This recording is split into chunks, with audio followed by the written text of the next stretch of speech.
एक बार की बात है। एक गांव के पास जंगल की तरफ डाकुओं का एक झुंड रहता था। उन डाकुओं का सरदार साधु की भेष में रहता था। वो लोग व्यापारियों, अमीरों या राहगीरों को लूटा करते थे और उनसे लूटा हुआ धन गरीबों में बांटते थे। अपने आसपास के गरीबों का ध्यान रखते थे। उन्हें लगता था कि राज्य में इन गरीबों को पूछने वाला कोई नहीं है। उन्हें राज्य की ओर से गरीबों के प्रति वह व्यवहार किसी विश्वासघात से कम नहीं प्रतीत होता था। और उनकी बात एक हद तक सही भी थी।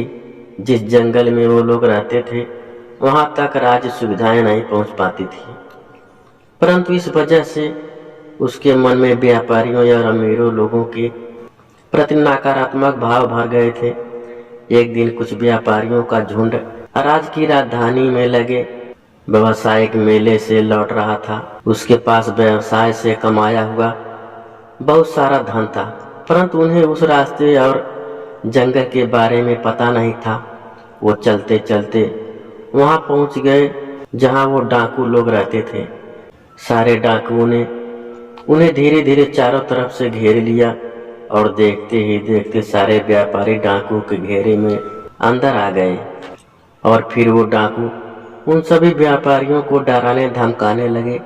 तभी उन डाकुओं की नजरों से बचाकर एक व्यापारी अपने धन का थैला लेकर धीरे धीरे भागा और भागकर वो पास के एक तंबू में घुस गया और जोर जोर से सांसें ले रहा था। भागते भागते थक गया था और डरा हुआ भी था। तभी उसने देखा कि उस तंबू के अंदर एक साधु माला जप रहा है। उसके हाँफने की आवाज सुनकर साधु जप से उठाया और उस व्यापारी से गुस्से में पूछा कि उसने उसके जप में विघ्न क्यों डाला और आखिर उसके तंबू में आने की हिम्मत कैसे की।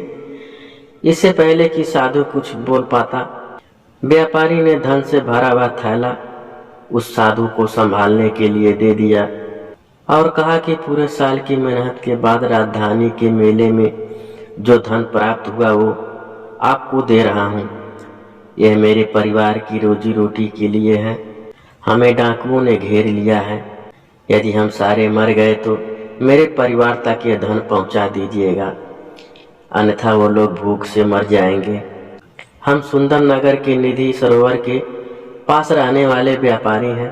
अब मैं जाता हूँ। यदि डाकुओं ने मुझे आपके पास देखा तो आपको भी मार देंगे। यह कहकर भागने लगा। साधु के मानो होठ सिल गए हों। वह कुछ कह न सका।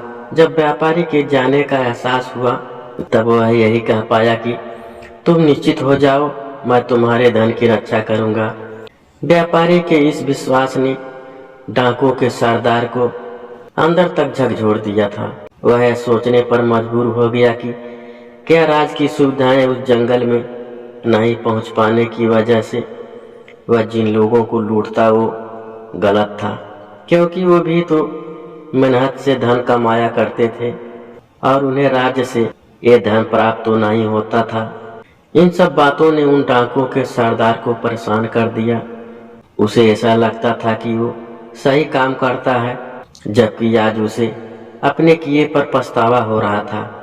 तभी उसे व्यापारियों के चीखने की आवाज आई।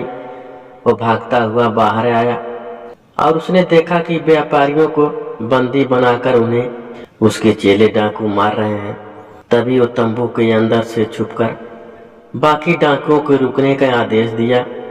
उनमें से एक डाकू ने हिम्मत कर तंबू में आकर आदेश के बारे में पूछा। तब सरदार डाकू ने कहा कि इन सभी व्यापारियों को जाने दो और इनका धन वापस कर दो। डाकू इस बात पर सहमत नहीं थे। उनके जीने खाने का यह एक स्रोत था। उस डाकू ने सरदार से कहा कि यदि यह गलत है तो हम आगे से मेहनत कर खाएंगे, परंतु अभी क्या खाएंगे और असहाय और वंचित लोगों को क्या खिलाएंगे। फिर सरदार ने कहा कि यदि ऐसी बात है तो लूट का आधा माल व्यापारियों को वापस कर दो और उन्हें जाने दो। इस पर सबकी सहमति बनी और व्यापारियों को आधा धन लौटाकर जाने की अनुमति दी गई। फिर हिम्मत कर व्यापारी अपना थैला लेने वापस तंबू में आया और यह क्या अपनी आंखों से सच्चाई देखकर वह शतबद्ध था। जिस साधु को उसने अपना थैला दिया था वह साधु तो डाकुओं की टोली का सरदार था। लूट के धन को वह दूसरे डाकुओं में बांट रहा था। यह सब देखकर व्यापारी वहां से निराश होकर वापस जाने लगा। वह मुड़कर तंबू की ओर देख रहा था और ठगा सा महसूस कर रहा था। मगर उस साधु ने व्यापारी को जाते देख लिया था और बाहर आकर उसने कहा, रुको, तुमने जो धन का थैला मुझे दिया था वह ज्यों का त्यों ही है। और साधु ने व्यापारी का धन से भरा थैला वापस कर दिया। अपने धन को सलामत देकर व्यापारी खुशी से गदगद हो गया और साधु को दान देने की इच्छा जाहिर की, परंतु साधु ने मना कर दिया और हाथ जोड़कर नमस्कार कर तंबू की ओर चला गया। व्यापारी का झुंड भी खुशी खुशी अपने सुंदर नगर की ओर चल पड़ा। जब सरदार तंबू में वापस लौटा तब वहां बैठे अन्य डाकुओं ने सरदार से पूछा कि हाथ में आए धन को इस प्रकार क्यों जाने दिया।